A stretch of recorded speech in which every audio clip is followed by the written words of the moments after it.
My name is Charlotte Kieshel, and I'm the director here of public programs at the CAT Center. As a reminder, over the next few months, we're going to be continuing our investigation into the history and politics of the genocide concept, engaging with topics such as genocide denialism, misinformation, and genocide's relationship to international criminal law. Last session, we heard from Professor Douglas Irving Erickson, who focused on the origins of the genocide concept and Raphael Lemkin's advocacy. A key insight from the lecture concerned the theme of tragedy. Despite Lemkin's deep belief in the power of international law, he was ultimately disappointed with the passage of the UN Genocide Convention. As Professor Irving Erickson argued, for Lemkin, the definition of genocide that was incorporated into international law looked tangibly different from that which he proposed. Today, we'll return to Lemkin briefly, but do so to unpack the thorny connections between genocide, race, and colonialism. Central to today's discussion is how European colonial interest, and therefore the history of colonialism, has long defied the usage of the genocide charge. To tackle this important topic, I can think of no better guides than today's two speakers, Professor Dirk Moses and Dr. Zoé Samudzi. Professor Moses is an internationally celebrated genocide scholar. He is the Anne Bernard Spitzer Professor of International Relations at the City College of New York, a position he took up after serving as the Frank Porter Graham Distinguished Professor of Global Human Rights History at University of North Carolina, Chapel Hill. In addition to being the senior editor of the Journal of Genocide Research, Professor Moses is the author and editor of several books engaging with topics of memory, genocide, and German and colonial history.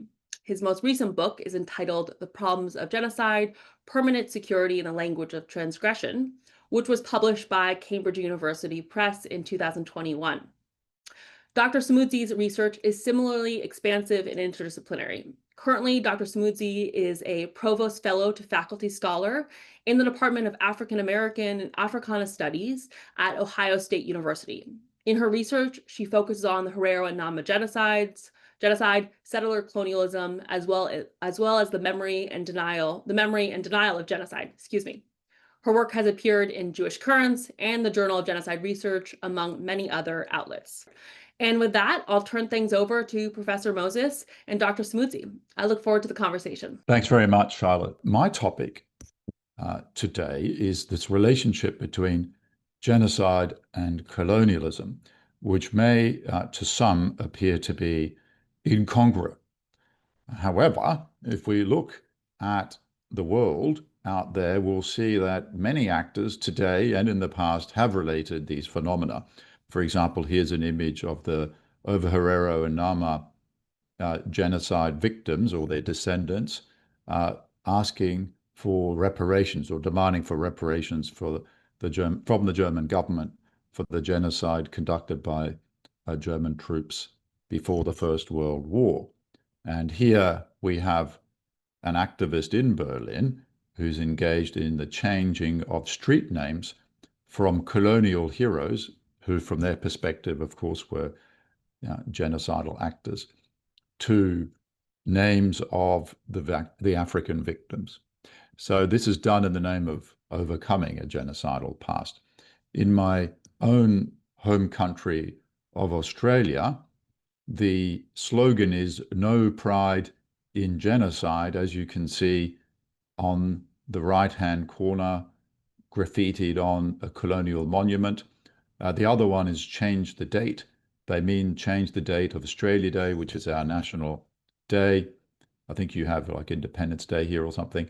And this day is the quote-unquote discovery of Australia in 1788 in late January. And for Indigenous people, this is Invasion Day, as you can see in that image on the top left. I took some of these pictures myself, actually. So no pride in genocide for a colonial genocide.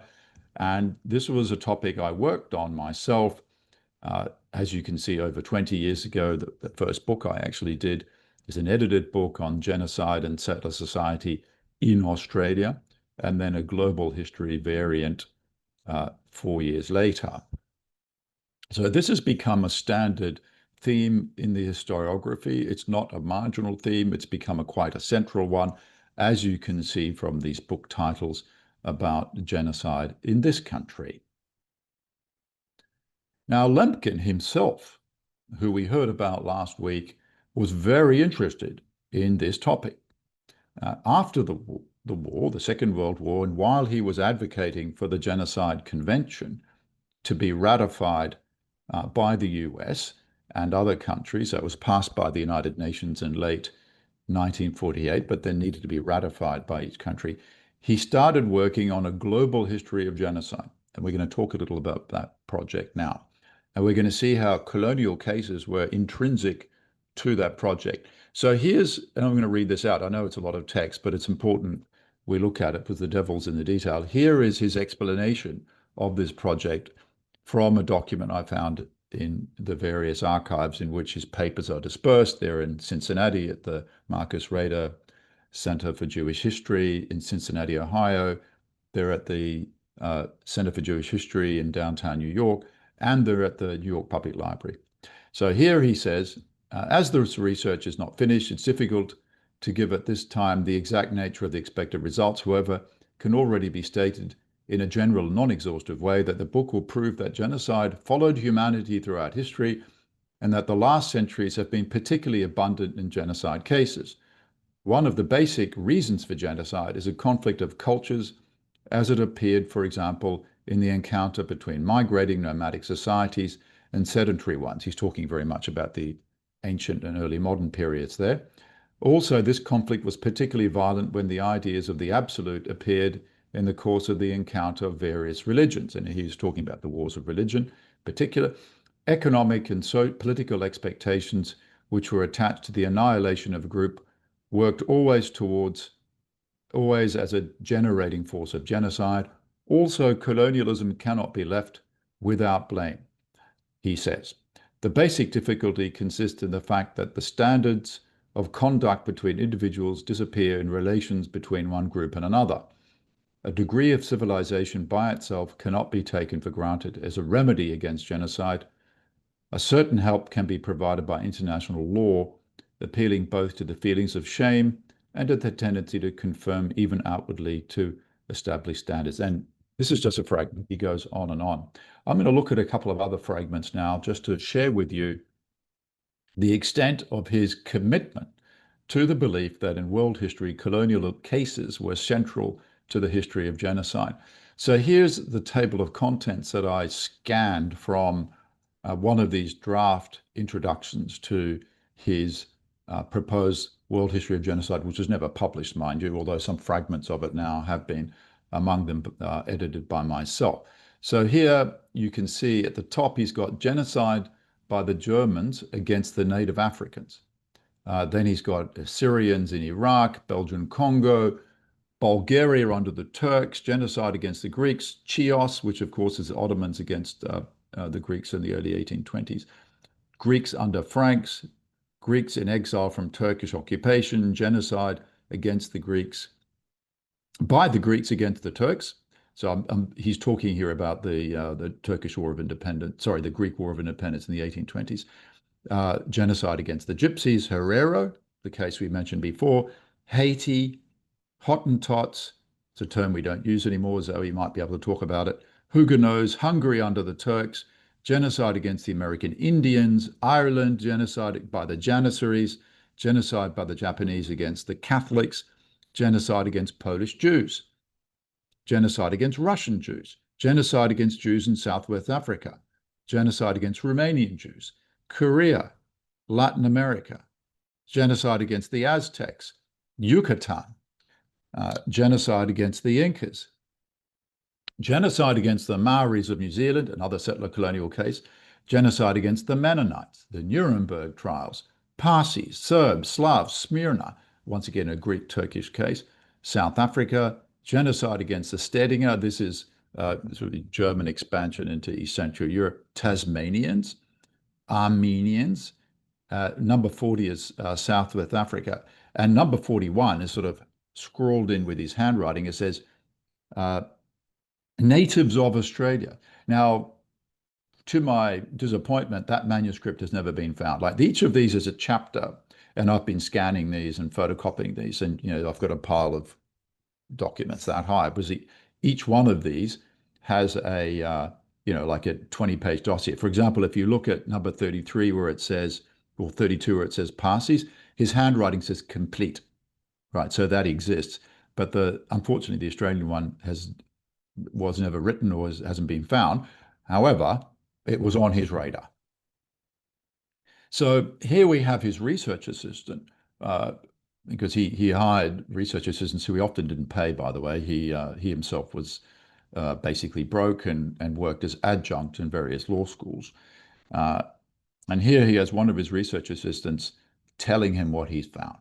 It's interesting, once again, to look into the detail. This is on Native Americans and also, Yucatan. So this is about Latin America and the Spanish, what he called the Spanish-American genocide. It says here, I wrote up into a memorandum material on the sale of liquor and on Indian slavery.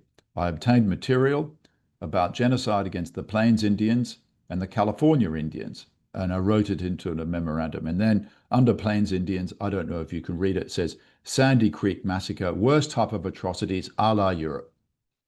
The Washita Massacre, Wounded Knee Massacre, destruction of the buffalo to starve Indians, prohibition of tribal culture, and early reservations without the withholding of food supply, individual land allotments to destroy tribal life. Then he goes on to California. You get the idea. Okay, this was a central part of his research project.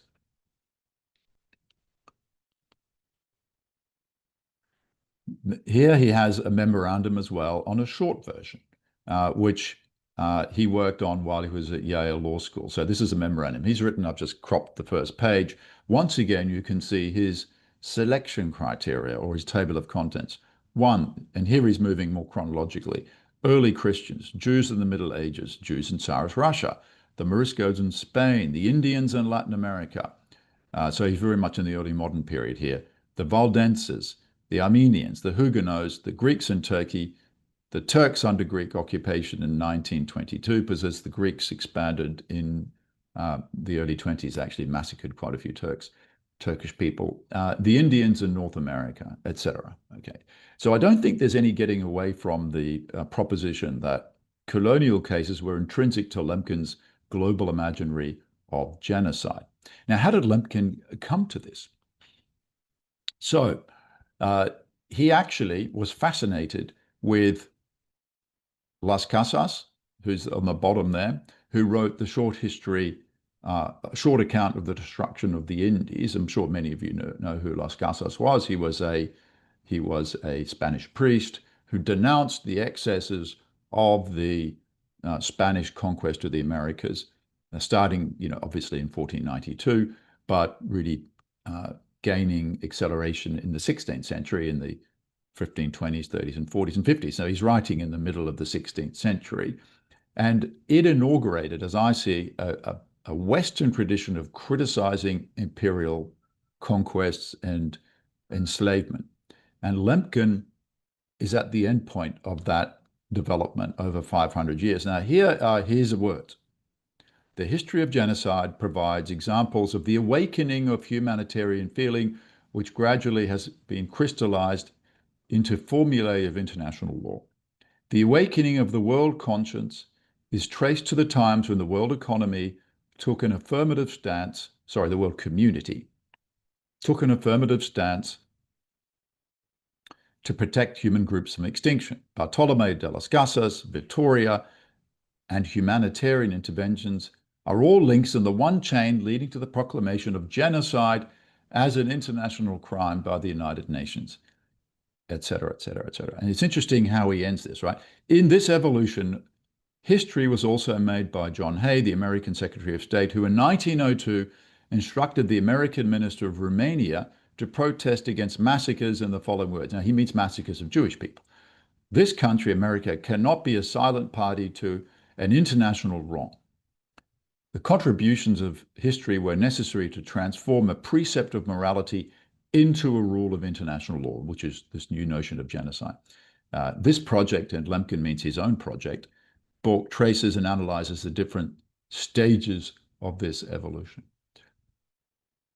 So this notion of shocking the conscience of mankind, which appears in de las Casas's book in the middle of the 16th century, though he talked about Christendom rather than mankind, has become intrinsic to the way that ever since, so the last 500 or 600 years, people have scandalized what they see as unacceptable excesses of state violence, mainly in colonial cases.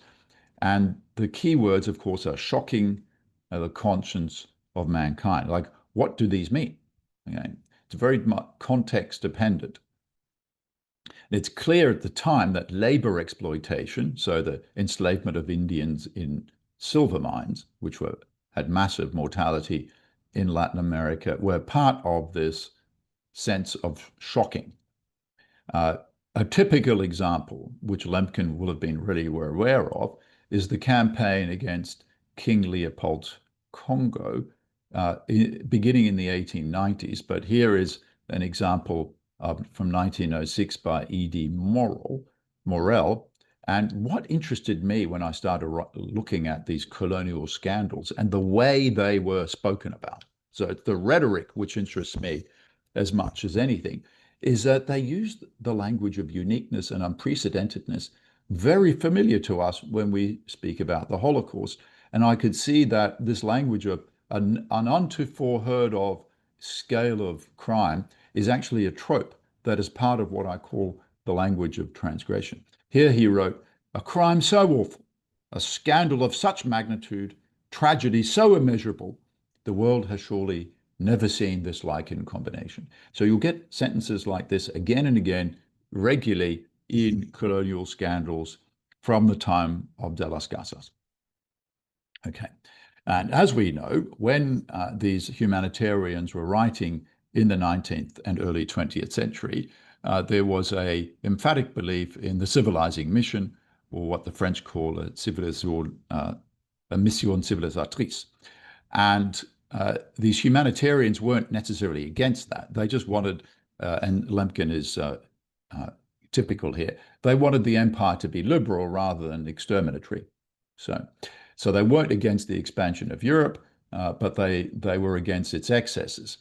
And they shared then, in this case, and this is an Arab view, of the excesses of empire. So here is a cartoon about French and British conquests of Casablanca on the one side and Egypt on the other, or the putting down of rebellions. And you can see the skeletons there. And so there is an established critique of empire within Europe and, of course, outside Europe. And Lemkin is part of that tradition, though he was not an anti-imperialist, as I think we'll hear from Zoe shortly. So I've got 4 minutes left.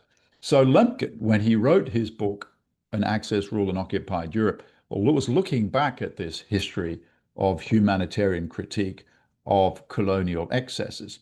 But he was also influenced by the contemporaneous critique of the Nazi Empire, which shared the same tropes. When the Allies met at St. James Palace in 1942 to start pushing for a war crimes trial process for the post-war period, they used language which is very similar to the colonial critique of empire outside Europe. Nazi crimes intended to cripple the vital forces of the nations they have temporarily subjugated, the bottom left, and the policies are very similar to what you'd get in imperial violence. Imprisonments, mass expulsions, execution of hostages, and massacres, which violated the laws and customs of war. Lemkin relied on a series of contemporaneous authors, many Jewish, who were exiled to Britain and to the US, and wrote books about, as you can see, Paul Einzig here, who was from Transylvania, as you can see on the right, Hitler's New Order. These are all written before Lemkin's book, and he drew on them. And their basic point was that the Nazi Empire was an empire. It was German expansionism. And some of them said it is very similar to what was happening outside Europe when European empires expanded. Some of these, for example, Hans Ernst Fried ended up teaching at City College of New York, where I teach. He was in the history department along with Hans Kohn, as many of you know, a famous Prague-born Jewish historian. But all these authors here who were refugee scholars from Europe, some of them Jewish, some of them not Jewish, who were writing in the early 1940s based on their knowledge of what the German occupation of their countries, whether Poland, for example, Siegel on the right, represented, were, as Lemkin observed, applying the lessons of the Germans were repeating within Germany, or within Europe, what other European countries had been doing outside Europe. This gentleman, Oskar Janowski, also worked at the City College of New York, and this book was one that was influential for Lemkin. Now, you can see from titles like this one by Eugene Erdele that the language of European colonialism is then used within Europe, because a protectorate, of course, is what was going on outside. Now, very important for Lemkin was the Institute for Jewish Affairs. Now, I've got some notes here, which I want to read out. These books by Gerhard Jacobi and this collective one, Starvation Over Europe, were ones that he did cite. And Jacobi himself said, I can't find the quote in my notes now, that the establishment of a protectorate in Czechoslovakia, like that one, was governing Europeans like Europeans were governing natives, okay? And that starvation, this is like into the early 40s, starvation was in ghettos was the primary mode of extermination of Jewish people. This is before the full extent of the camp system in 1942-43 became apparent to them. Now, Lemkin was also influenced by the publications of the government in exile. For example, this is the Polish government in exile based in London, which talked about occupied Poland. In this case, the mass extermination of Jews in occupied Poland. And but also the destruction of their own nations, the destruction of the Polish people. And they organized their table of contents of these various books, which Lemkin copied in many ways, which mirrored very much modalities of colonial rule outside Europe. It's not always clear whether they realize that or not, but because the Germans were occupying their country and conquering and exploiting it, it was by nature colonial, because that's what an occupation is. And you can see how they disaggregated what an occupation means. It means, first of all, as you can see, part one, persecutions, murder, expulsions. Part two, pillage, economic exploitation. Three, struggles against the Polish spirit. That's not language you use anymore, but we would say culture. And you can see that the fate of Jewish people is in part three there, persecution of Jews in ghettos, but as members of the Polish nation. Okay. Now, Lemkin adopted this very broad sense of what genocide represented in 1944, and I know Doug mentioned this last week, but I think it's something we need to remind ourselves how broad this was. He says, in the first, genocide in expanding international law should include every action infringing upon the life, liberty, health, and corporal existence, integrity, economic existence, and the honor of the inhabitants when committed because they belong to a national, racial, or religious group. And in the second, every policy aiming at the destruction or the aggrandizement of one such group to the prejudice and detriment of another. My contributions are going to kind of attend to a specific subjectivity situated challenge to the genocide concept. in order to complement how Dirk had described a kind of frequent incompatibility between a comprehensive description of colonial mass violence and these legal frames of transgression. And in doing so, I always begin with the We Charge Genocide petition. So, presented at the United Nations meeting in Paris in December 1951, the petition was the Civil Rights Congress utilization of the Genocide Convention, which had just entered into force in January of that year. The signatories charged their own government with mass murder of its own nationals, with institutionalized oppression and persistent slaughter of Negro people in the United States on a basis of race, a crime abhorred by mankind and prohibited by the conscience of the world. So in the petition, they describe racial terror by the state and white vigilante groups, including the Klan, and of course the collusion between the two, as an example of the convention's prohibition or delineation of killing members of a group. And they also talk about economic violence, specifically monopoly capitalism, which, again, using the convention's language, deliberately inflicted on the group conditions of life calculated to bring about its destruction in whole or in part. And so the petition kind of describes a long durée of anti-Black violence from transatlantic slavery to the Reconstruction, to the post-Reconstruction period, and into the then Jim Crow present, and how all of this state violence had created living conditions that were so egregious and impossibly undignified that, quote, the American Negro is deprived when compared with the remainder of the population of the United States of 8 years of life on the average. This is a kind of gap in life expectancy that hasn't changed nearly as much as we would like to think. So moving far from the language of transgression, which is the frame that is codified in international law, and the language of transgression really makes acceptable colonial violence insofar as it adheres to an idea that there are legal, just ways or just modes of conducting war. The petition internationalizes genocide as part of imperial security practice.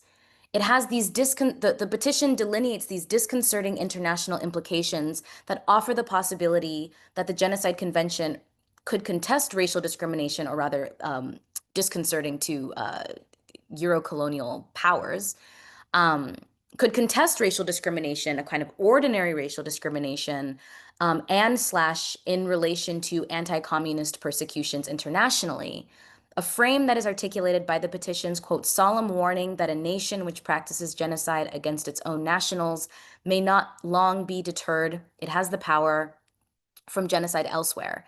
And of course, at the time of the petition's delivery, the United States, as a part of the UN forces, was in the process of obliterating North Korea.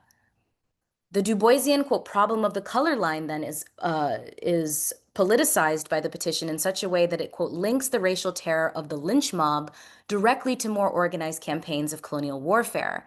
And colonial warfare, of course, is a critique that is altogether absent from the discourses of the human rights revolution, of the Universal Declaration of Human Rights and so on, which focuses much more on the individual rather than the collective right.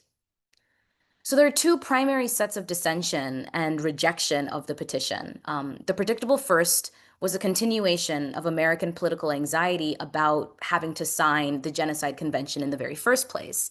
This is the recognition of the possibility that the participant of the lynch mob could be hauled before international criminal tribunals for deliberately targeting and killing and terrorizing Black people. Eleanor Roosevelt, famous historian, First Lady, called the petition ridiculous. The State Department also attempted to recruit the NAACP in order to repudiate the petition as, quote, gross and subversive conspiracy in the name of anti-communism. But the president of the NAACP, Walter White, had decided to not issue the press release after the petition was enthusiastically supported by Black presses, given that the report had ultimately relied on NAACP records as its source material. So the second kind of position of dissent, a much more startling and emphatic kind of dissent, came from Raphael Lemkin in a New York Times op-ed shrouded in incredibly pernicious anti-Blackness. In his 1953 letter to the editor of the New York Times, he re-emphasized the rarity and social political magnitude of genocide, describing not only the tens of millions of lives lost in the 20th century, but also the gravity and necessity of the serious mental harm provisions of the Genocide Convention. Characterizing the petitioners as, quote, opponents of the Genocide Convention, end quote, rather than individuals trying to broaden its scope beyond its original intent, which, as Dirk laid out, Lemkin himself was pretty dissatisfied with. Lemkin questioned whether, quote, one can be guilty of genocide when one frightens a Negro, because fear alone cannot be considered as serious mental harm. End quote. And furthermore, the acts of intimidation described in the petition, he says, were, quote, not directed against the entire Negro population of the country, which, as we know, is a fundamental misunderstanding of the racial utility of lynching. And in response to Lemkin's op-ed, Dr. Oakley C. Johnson, who is an activist and founding member of the Communist Party of America, wrote to Lemkin saying that his mischaracterization of fright was utterly insufficient to describe actions intended to incite race hate, terrorize an entire racial group, and maintain the existence of anti-Black racial hierarchies. Lemkin concluded his letter with saying that the conflation of genocide with the injustice of discrimination besmirches, quote, the good name of some democratic societies which might be unjustly slandered for genocide. And that because Black American populations were increasing in size, and because Black people were being increasingly afforded civil rights, it is simply not viable to claim genocidal violence. While genocide was not a charge at the Nuremberg trials litigation of Nazi Germany's wartime policy, and we have to be clear that its actions during World War II, rather than a totality of racial, religious, political, ableist, and other discriminations throughout the party's tenure of governance that were adjudicated in the courts, there emerged a tension between evental transgression, so the transgression of the single war, of the single event, against structural violence, which has long plagued discourses of genocide and recognition. We see this again as with even Lemkin himself and the constancy of his ambivalence in the way that he engages African colonialism, with that engagement kind of flitting between condemnation in the veil of his critiques of colonial atrocities in the Americas and flirtation with unquestionable denialism in an attempt to kind of preserve the sanctity of the neologism and its rarity. So in his own famed analytic of the civilizational rupture, Dan Diener insists upon an exceptionalism of the Nazi Holocaust and the genocide concept to which it is tethered as paradigmatic example. Despite Enlightenment values of liberty and egalitarianism existing in easy complement with racial slavery and imperial domination, Diener insists that the Holocaust fundamentally negated modernity's orientation towards reason. That, quote, because people could be exterminated for the mere sake of extermination, the foundations of our civilization anchored in consciousness were profoundly shaken, indeed denied as it were, end quote. But genocide does not occur for the simple sake of identitarian extermination. German genocide in the former colony of Southwest Africa, which is present-day Namibia, unfolded for similar kinds of political, economic, and racialized security justifications as the Nazi Holocaust. This is, of course, not to justify either imposed structure of domination and annihilation, but to insist that annihilation proceeds from a desired realization of racial materiality. In both cases, genocide is a consequence of Germany's bio- and necropolitical imaginary of a segregated or otherwise purified state and homeland, Heimat, via the racial geography of Lebensraum, which first materialized in the colony before its reinfleshment and reiteration in the Nazis' attempt to realize a greater Germanic Reich. In his 1966 habilitation thesis, which is translated into English as the text Let Us Die Fighting in 1988, East German historian Horst Stretzler was the first scholar to describe German actions in Southwest Africa as genocide by historicizing German settler colonial encroachment in the colony from 1884 as a pursuit for mineral interests that necessitated first violent policing and displacement, and then altogether the and re-territorialization of indigenous communities who tried to resist this subjugation through armed uprising. The racial laws passed in the colony then were inextricable from those that were then passed in Germany. the 1908 criminalization of miscegenation that boomeranged across Germany's colonial holdings in Africa and the Pacific and then back to the metropole, the research on racial mixture that was interpolated into the Nuremberg laws and then into racial sterilization and research through Dr. Eugen Fischer's participation in colonial bioanthropological research before he eventually became the founding director of the Kaiser Wilhelm Institute for Anthropology, Human Heredity, and Eugenics. Germany's brutal military campaign principally targeted the Ovaherero and Nama peoples, the primary inhabitants of the central and southern areas of the colonial territory, which were the only areas that were directly settled, rather than the northern parts that were governed through indirect rule. Through massacres and the detention of communities and concentration camps, around 80% of the Ovaherero and 50% of the Nama were killed. The uniqueness of this genocide is the unquestionable expression of annihilatory intent, which is the bedrock of legal assessment of genocide, as a perpetrator has to have proven to have had special and specific intent to altogether eliminate, rather than simply injure or displace, a targeted group. In his extermination order, German General Lothar von Trotha declared, quote, "I, the great general of the German soldiers, send this letter to the Hereros. The Hereros are German subjects no longer. They have killed, stolen, cut off ears and other parts of the body of wounded soldiers, and are now too cowardly to want to fight any longer. I announce to the people that whoever hands me one of the chiefs shall receive 1,000 marks and 5,000 marks for Samuel Maherero, who was the paramount chief of the Herero people. The Herero nation must now leave the country, and if it refuses, I shall compel it to do so with the cannon. Any Herero found inside the German frontier with or without gun or cattle will be executed. I shall neither spare women nor children. I shall give the order to drive them away and fire on them. Such are my words to the Herero people." And he issued a subsequent order to the Nama people just a few months later. Once again, as with his response to the We Charge Genocide petition, Lemkin's engagement of the Ovaherero and Nama genocide betrays some quite astounding trivialization of the existential dimensions of the community's struggle against German imperialism, at the same time that he himself admits that it is a genocide, or that there are these kind of genocidal characteristics.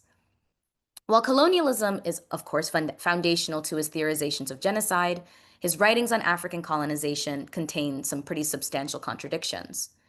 Writing about the violence against the Ovaherero, Lemkin attributes state cruelty to Germany's improper practice of colonial rule, the British system of indirect rule, which allowed for indigenous cultural maintenance and complementary administration, would have been, in his opinion, more suitable and humane. In line with other historiographic theses that emphasize exceptional German cruelty, brutal suppressions of Ovaherero rebellions were understood as a result of Prussian militarism, which is in fact an overstatement of the function and efficiency of the Imperial German administration prior to the 1904 war. And indeed, there is a zone created for police administration because the colonial infrastructure was not sizable or strong enough to administer the entirety of the colony, because Namibia is a pretty large landmass. While Lemkin does not retroactively apply neologism genocide, in particular descriptions that he writes about the Southwest African context, his description of the wars undoubtedly fits his own criteria. Yet his analysis of the violence does not hold European colonialism sufficiently responsible for the production of genocide-making and justifying epistemes and practices. And in fact, he perpetuates a racist myth that the Herero were committing race suicide, a popular theory promoted by his Afrikaner historian Willem Petrus Steenkamp, who claimed that the Herero, quote, could not reconcile themselves to the idea of subjection to Germany and thus loss of independence, and so, having nothing left to exist for as a nation, proceed to commit national suicide, end quote. Lemkin believed and wrote that Ovaherero women and men alike consumed a particularly strong beer called kari, the drink of death, that quote, had a most weakening and exhausting effect on their productive powers. This theory was then forwarded to hold Ovaherero people, especially women, as responsible for declining birth rates rather than genocidal conditions and a political economic structure imposed by Imperial Germany. So we can see a concentricity Of Lemkin's denialism of the genocide of the Nama and Herero within Germany's contemporary denialisms of that genocide, both of which serve an ontological, legal, and memorialogical exceptionism of the Nazi Holocaust. In 2021, Germany and Namibia signed the joint declaration, which was an outlining of German genocide recognition and the matter of financial reparations. And it marked the first time a former colonial power had offered on a state-to-state level an official apology for state crime. It was nevertheless a recognition that precluded the possibility of reparations because of how it refused legal obligations.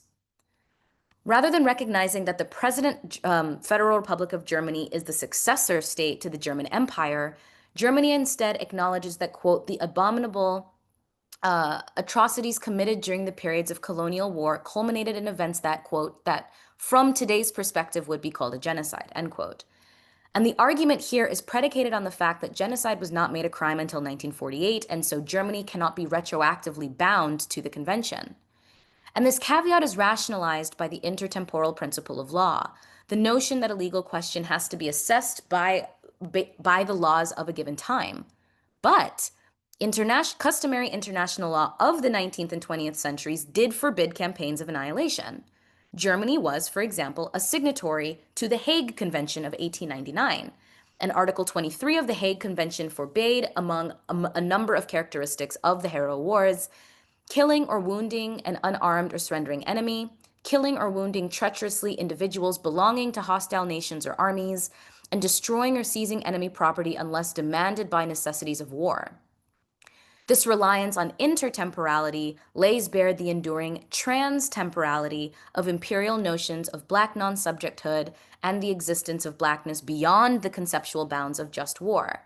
And this is analogous to how Achille Mbembe writes that a war between the sovereign European and savage army does not constitute real war because the colonies, quote, are not organized in a state form and have not created a human world.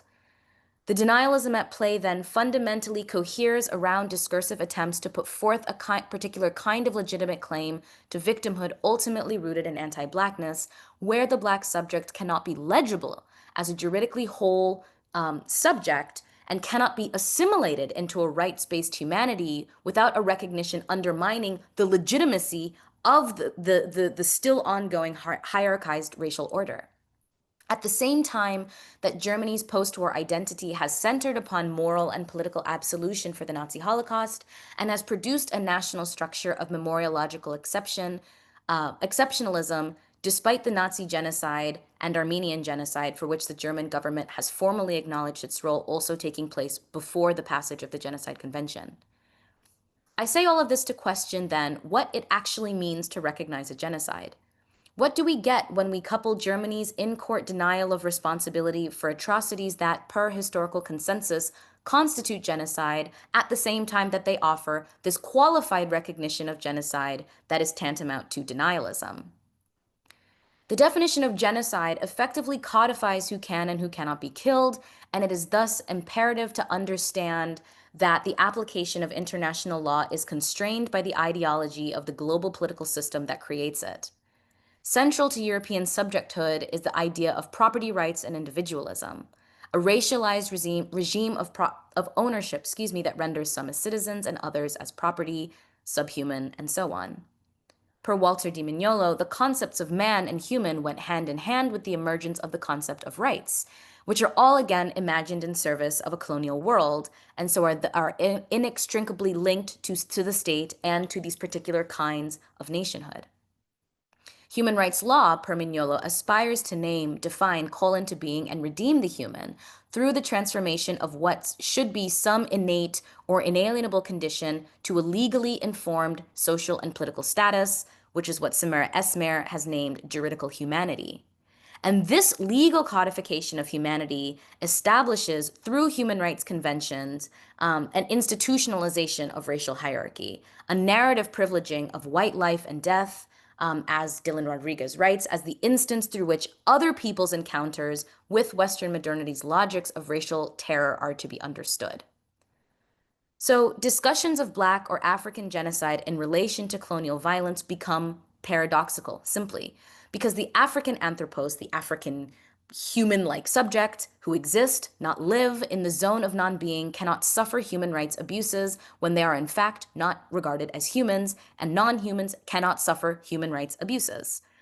And in considering these non-recognitions or even articulated recognitions, qualified recognitions that attempt to minimize or circumvent responsibility for harm, we find that there are these modes of denial that act not simply as refusal to acknowledge, but as truncation of an event's historicization. This kind of denial coheres around attempts to put forth particular kinds of legitimate claims to victimhood that are ultimately rooted in anti-Blackness. The objection to We Charge Genocide by the United States and by Lemkin was not about the viability of the legal argument that the Civil Rights Congress put forth. It was rather an insistence on the inviolability of Black people, the inability to violate, to kill a Black person. The Ova Herrero and Nama genocide also, again, is unique in its firstness, largely agreed that it's the first kind of discrete genocide of the 20th century. But even this uniqueness or firstness is insufficient to settle the foundational nature of indigenous African genocide on the continent, which includes the transatlantic trafficking and trade in enslaved African people, which is foundational to modernity itself. And so thus, I think, we come to this unsettling conclusion that a necessary death cannot be recognized as legal transgression. Thank you. Great. Thanks, Zoe and Dirk.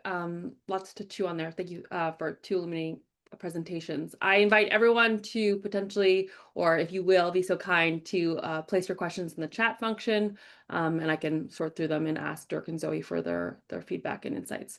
So I will take one of the questions from the chat, the queue, that asks us to think about 2 different Lemkins. So one Lemkin has a more inclusive and maybe capacious idea of the genocide concept, one that includes colonialism, and the other one's a little bit more restrictive in regards to the use of genocide vis-a-vis Black people and African Americans specifically. So one of our attendees asked, how do we, I'll ask Dirk and Zoe this question, how do we reconcile those 2 Lemkins? How have you done it in your own scholarship? And how do you see the field of genocide studies and Holocaust studies and maybe Jewish studies engaging with these two Lemkins?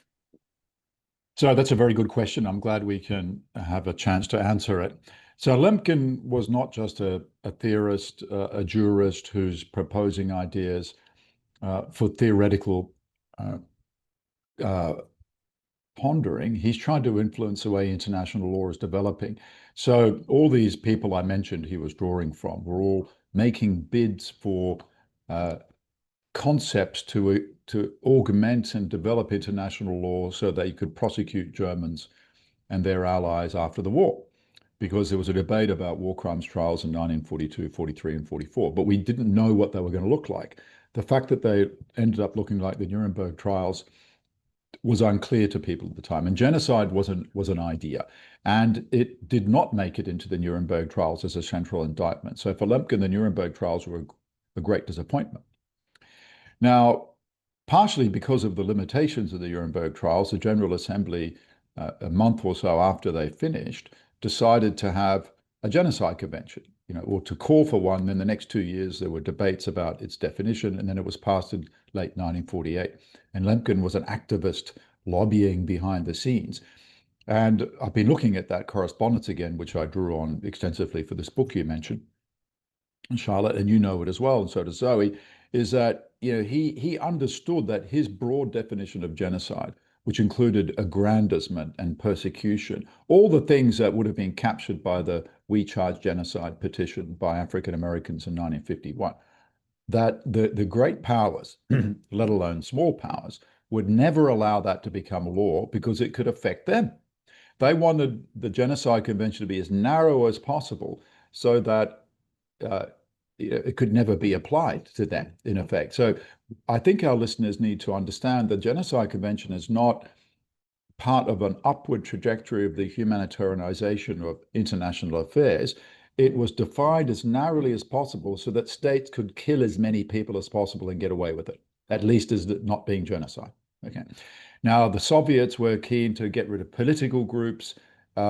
The Allies were keen to get rid of the other Western Allies to get rid of cultural genocide. India wanted to not have cultural genocide because it had a big Muslim minority. Pakistan wanted to have cultural genocide because of the Muslims left in India, et cetera, et cetera. So I know Doug mentioned some of this last week. Now, Lemkin understood this, and he was happy to compromise.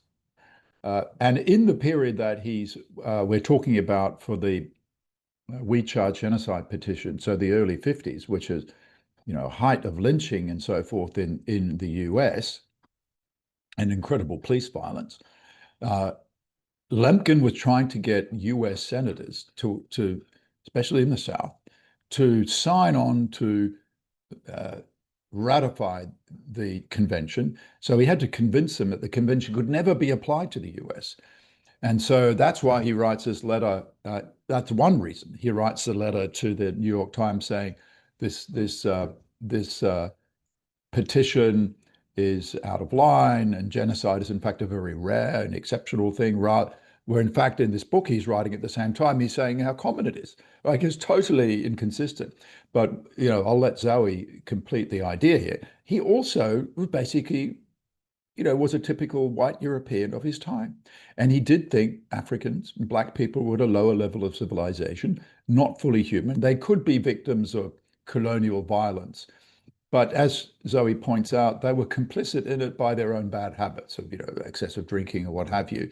So, killing Africans and in Africa and Black people in the US, not quite the same as genocide within Europe. Finally, what I didn't get to finish in my presentation because I was a poor manager of time, is that although Lemkin was understanding what we now know as the Holocaust and genocide as a function of German expansionism, in other words, of German empire, and that there are colonial logics playing out within it, he did distinguish between the genocide of Jewish people and Roma, gypsies, on the one hand, and the genocide against the Slavic peoples on the other.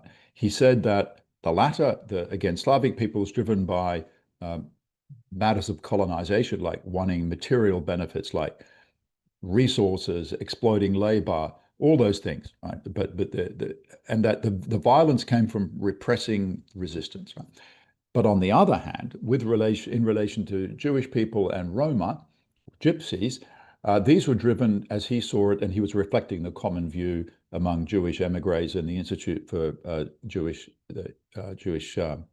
Institute for Jewish Affairs, that there was a separate logic, was driven solely by racial grounds, only for being Jewish, not for anything they'd done. So there were no material benefits there. And that distinction continues very much into the present day and affects, debates about genocide all over the world. Because people are looking for, if you like, the archetype of Anna Frank. A little girl, German Jewish girl, a refugee from Frankfurt, hiding in an attic in Amsterdam. She's not a threat to anyone. She's just being pursued because she's Jewish. Whereas, so the reasoning goes, a little girl, Herero girl, her same age, was caught up, according to this logic, caught up in an armed conflict, a rebellion, and she was sort of unfortunate collateral damage. And I think that's a very problematic distinction. I think Lemkin's wrong. I agree with Zoe here when she said the same logics of securitization join all these cases to the Holocaust. What's distinctive about the Holocaust, besides the extermination camps, is the level of paranoia and preemption. We could have a separate discussion about that. Yeah, I mean, just to keep my thoughts brief, I think it's incredibly easy to reconcile, right? I don't think that liberalism is antithetical to having a level of disdain or apathy towards Black people. I can't speak to the specificity of the interior, interior kind of landscape of his political maneuvers, though I'm inclined to agree with Dirk and Lemkin trying to do everything possible to assure American politicians that people in lynch mobs are not going to end up in the International Court of Justice. I also think it's entirely possible to hold a liberal commitment for international law without also having a commitment to recognizing anti-Black violence. I mean, in the same way, again, that all of these Enlightenment values that come to form the core of liberal constitutionalism talk about life and liberty and the pursuit of happiness and whatever, at the same time that they facilitate colonization. They write about, the necessary genocide of merciless Indian savages and extol the necessity of enslavement. These are things that coexist very, very, very easily. And so I don't have a particular commitment in trying to recuperate or rehabilitate or maintain these hagiographies of Lemkin, because he falls into the same kinds of liberal traps as, I would say most of the jurists of his time. Wonderful. So I'll have one more question, and like maybe 4 or 5 minutes for the rest of the presentation. And it's combining two questions from our attendees. And the question basically is, if not genocide, what else? So if, as Zoe presented, genocide is not a productive term to describe, we can't use the term genocide to describe crimes against colonized communities, what other terms or concepts, if you will, should be used as a term of analysis? Before I give this to Dirk, I do want to say that I never said that using genocide is not useful. I am simply critical of this kind of fetish of legal purism that says, one, if it doesn't precisely and exactly adhere to the ways that the Genocide Convention tries to delineate how a crime is committed, even as we understand that Lemkin in this codification had a much more expansive understanding of the techniques of genocide, of the relationship between mass annihilation and coloniality. I'm not necessarily saying to dispense of the term, but I am saying that there are ways that the law is deliberately circumspect. And if we're going to talk about genocide, which we should, I think we have to have a very clear understanding of the way that it is related to racial or other kinds of identitarian materiality, that genocide doesn't happen for no reason just because someone inhabits a particular kind of identity. I mean, if we're going to use it, then I think that we have to be very, very clear materialists about it, that we have to tether the impulse to categorize, to manage populations, and to dispense of these populations as they are part and parcel of the security politics of the Westphalian state. And I'm sure that, this is time for Dirk to talk about permanent security. Right.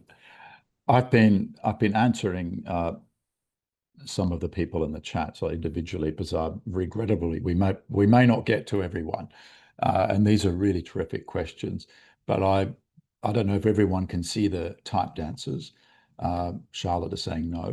So some people have said, well, if not genocide, well, what then? So and Charlotte, of course, mentioned that before. So in this book that I wrote a few years ago called "The Problems of Genocide," I point out that not only is the phenomenon of genocide obviously a problem that's taken for granted, but the concept is flawed in many ways, because although I'm very attracted to Lemkin's colonial notion of genocide, this broad definition, it also makes it somewhat incoherent, because you will link something like extermination of a particular people to something like